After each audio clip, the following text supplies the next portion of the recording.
I never thought a regular Thursday morning would spiral into the kind of day that changes your life forever. The day started like any other, a humid Lagos morning, the air already thick with the promise of sweat and stress. I buttoned my blue polyester shirt, tucked it neatly into my faded black trousers, and crammed into a yellow Danfo headed for Victoria Island. As usual, the driver cursed at pedestrians while the conductor shoved fares into his pouch with lightning speed. None of that mattered to me. My only focus was getting to work early, because lateness was never tolerated at Denritech. I was just a customer service officer, one of the dozens answering phones, typing endless emails, calming irate clients who had been sold half-baked software. But I did my job with pride. Quietly. Efficiently. That's the thing about people like me, we follow the rules, we stay in the shadows, and we hope that somehow, hard work will be enough. But on that particular Thursday, something felt off the moment I walked through the glass doors of the building. The usual buzz of the reception area was hushed, eyes flickering nervously toward the executive floor. By 9:30 a.m., a whisper had turned into a roar, "There's a new owner." The company was sold overnight. That should have been the end of it, just another rich foreigner or powerful Nigerian buying up companies like toy blocks. But what followed was what I never expected. At 10 a.m., our boss, Mrs. Ibube, descended from her office like a storm. Everyone knew her, tall, striking, and ruthless. Her voice could cut glass, and her stilettos clicked like gunshots on the marble floor. She had a way of making you feel small, like you were barely allowed to breathe in her presence. She walked straight into our open office space and barked, "You, Daniel. Stand up." My heart skipped. I stood slowly, confused, embarrassed, conscious of the 20 pairs of eyes burning holes into my back. "I've had enough of you," she hissed. "Your reports are sloppy, you missed that client follow-up last week, and frankly, you're just not Denritech material." The floor disappeared beneath me. Yes, I had missed a client follow-up, but it had been one out of hundreds, and I had apologized profusely. She'd accepted it. Or so I thought. But, "Ma, save it," she snapped. "You're fired. Pack your things. Now." Gasps rippled through the room. I felt heat rush to my face, shame, confusion, disbelief. My mouth opened but no words came. I looked around. Not a single colleague came to my defense. Even Fanmi, who I had helped with reports countless times, turned away, pretending to type. I packed my few belongings in silence, my phone charger, my pen, the notebook with all my scribbled notes. I could barely see as I walked out, my eyes were hot and glassy. Fired in front of everyone like a thief. My knees wobbled as I reached the lobby. But that's when the air shifted again. The elevator pinged. All heads turned. Out stepped a woman, tall, confident, probably in her late 30s. She wore a simple yet elegant bubu, with a leather folder in one hand. Her heels didn't click, they whispered. The security guard straightened.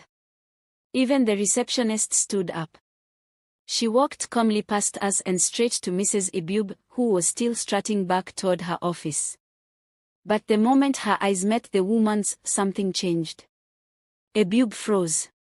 She looked like she'd seen a ghost. Chioma, she stammered. "Yes," the woman said, her voice cool and unbothered. "Chioman Kemdelim. The new owner of Denritech." A full silence descended over the floor, heavy as wet wool. I stopped walking. My fired, humiliated body turned slowly. Ibube was pale. Not just pale, trembling. I didn't know." Chioma cut her off with a look. "Save it." She turned to the rest of the floor and raised her voice. "As of today, I am assuming full control of this company. There will be changes, beginning with the toxic culture that has been allowed to fester under poor leadership." She paused. Then, with a calm that shook the walls, she looked directly at me. You. Daniel, right? My voice barely made it out. Yes, Ma. She nodded once. You're not fired. You're promoted. Effective immediately. My ears rang. I stood there, stunned. I looked at Ebube. Her mouth was slightly open, as if still trying to process the sudden shift in power. Then Chioma spoke again, softly but with steel behind the words. Ebube. My office. Now. She walked away, not waiting for a response. Ebube followed like a whipped child. And just like that, the same office that had swallowed my dignity had become a place where justice bloomed. People began to whisper again. This time, they looked at me with wide eyes, some guilty, some relieved, some fake smiling already, trying to switch sides. But I wasn't thinking of them. I was thinking of Chioma.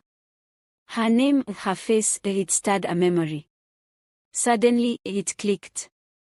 Chioma had once been an intern at Denratech. 15 years ago. I remembered the old story passed down by veterans, the intern who had been publicly shamed by a then-new manager. Who was denied confirmation, been insulted, and pushed out quietly. Her name had been scrubbed from the records. But some remembered. Apparently, Chioma hadn't just survived, she had built a tech empire in Nairobi, and now she had returned full circle, buying the very company that once chewed her up. I felt a strange chill, not from fear, but from poetic justice. The next morning, I walked into Denratech like a man reborn. The familiar tile floor no longer echoed with dread under my feet. There were no mocking glances, no snide smiles from the shadows. People nodded. Some smiled awkwardly. A few even said good morning like I just returned from battle. But none of it prepared me for what awaited on the third floor. Chioma had summoned me to her new office, a restructured space that smelled of lavender and freshly unpacked books.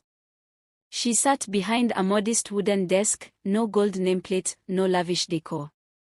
Just calm command. You've seen how quickly things can change, she began, her eyes fixed on mine. Now I need to know something. Why didn't you defend yourself yesterday? Why didn't you speak up? I hesitated. The question stung.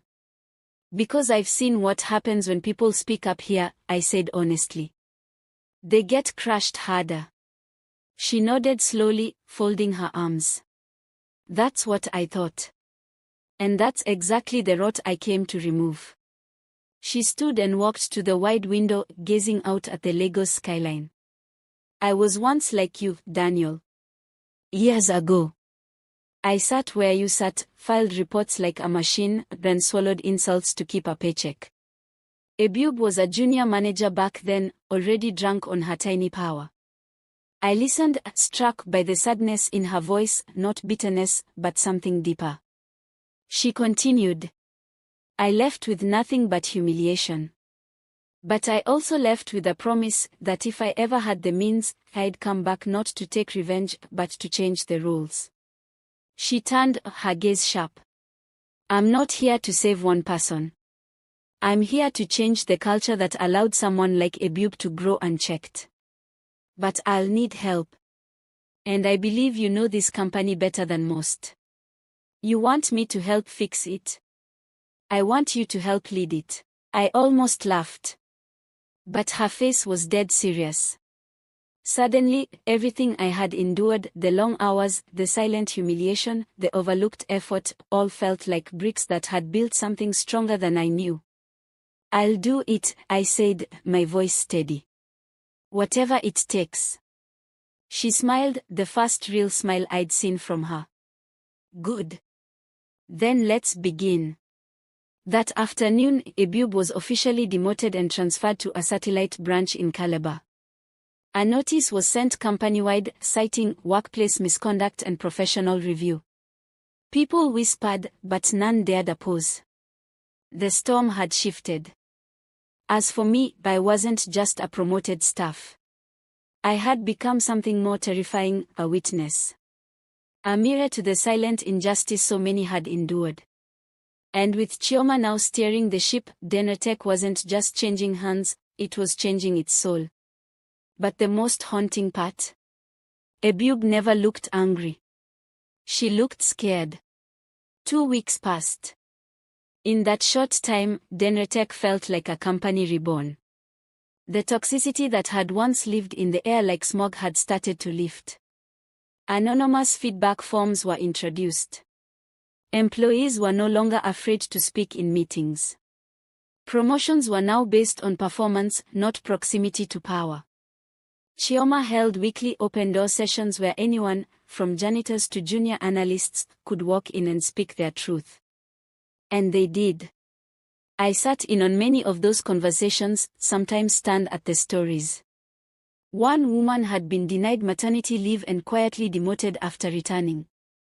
A man in IT had been passed over for a raise 5 times, despite outperforming his team. One intern spoke of being screamed at for a typo in front of the entire department. These weren't just bad management choices. They were symptoms of a sickness, the kind that grows in silence and is fed by fear. As Chioma dismantled the hierarchy of fear brick by brick, a strange thing began to happen. Productivity went up. So did morale. Even clients noticed. The board, initially skeptical of her empathy-focused leadership, now watched the numbers rise and nodded with tight-lipped approval. But there was one last thing left unresolved. Ebube. She hadn't spoken since her demotion. She hadn't appealed. She hadn't even protested. But on the Friday of the second week, she requested a meeting with Chioma. Strangely, Chioma asked me to attend. I wasn't sure why. Maybe because I had been her most public victim. Or maybe because, in her story, I had become her full-circle witness. The meeting room was quiet. Ebube sat across from Chioma, her hands folded, her eyes sunken. I came to say thank you, she said quietly. Chioma arched an eyebrow. Thank you. Ebube nodded. You didn't destroy me. You could have. But instead, you sent me to where I could think. There was a pause. Then she continued. I spent years becoming the kind of boss I feared. I thought fear meant respect. That silence meant obedience. I forgot what it meant to lead with purpose. Or humility. She looked at me, and for the first time, I didn't see scorn in her eyes. I saw regret. You deserved better, Daniel. So did many others. I just didn't care to see it until now. Chioma said nothing. She let the silence do the work. Then she finally spoke, her voice calm. It's not about who you were, Ebube. It's about who you choose to become next. Ebube nodded and stood. Then I'll start over properly this time. As she walked out of the room, I realized the lesson wasn't just about power or karma. It was about choice. Every day, we choose who we become, whether we become the wound or the healing. And in a world that rarely offers second chances, perhaps the greatest justice is change.